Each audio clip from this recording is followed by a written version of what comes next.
പെരുന്നാൾ ദിനത്തിൽ തിരുവനന്തപുരം ശിശുക്ഷേമ സമിതിയിലെ കുട്ടികൾക്കായി അപ്രതീക്ഷിത സമ്മാനമൊരുക്കി കുഞ്ചാക്കോ ബോബൻ നായകനായ ഗർഗർ സിനിമയുടെ അണിയറ പ്രവർത്തകർ 49 കുട്ടികളാണ് സിനിമ കാണാൻ തിയേറ്ററിലെത്തിയത്.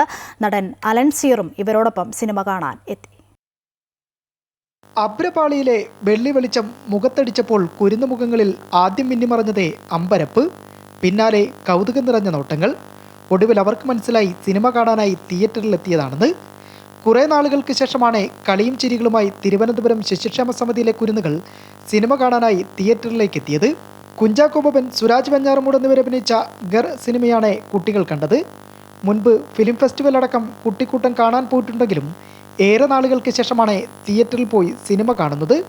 2019 കുട്ടികളുടെ അന്താരാഷ്ട്ര ചലച്ചിത്രോത്സവത്തിൻ്റെ ഭാഗമായിട്ടാണ് സമിതിയിലെ കുട്ടികൾ അവസാനമായി സിനിമ കാണാൻ തിയേറ്ററിലേക്ക് എത്തി. ഈ പെരുന്നാൾ ദിനത്തിൽ ഗർ സിനിമയുടെ അണിയറ പ്രവർത്തകരാണ് കുട്ടികളെ സിനിമ കാണിക്കാൻ ഒരു സഹായവുമായി എത്തിയത്. സിനിമാനുഭവത്തിന്റെ ആവേശത്തിലായിരുന്നു പിന്നീട് കുരുന്നുകൾ.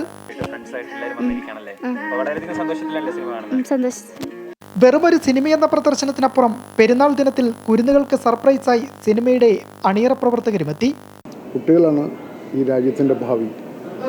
അവർ കാണട്ടെ, അവർ തീരുമാനിക്കട്ടെ, അവർക്ക് ഇഷ്ടപ്പെടുമെന്ന് നമുക്ക് നോക്കാം. തിരുവനന്തപുരം ശിശുക്ഷേമ സമിതിയിലെ കുട്ടികളെ കൂടാതെ ബാലികാ സദനത്തിലെയും ദത്തെടുക്കൽ കേന്ദ്രത്തിലെയും കുട്ടികളുമുണ്ടായിരുന്നു. അമൃത ന്യൂസ്, തിരുവനന്തപുരം.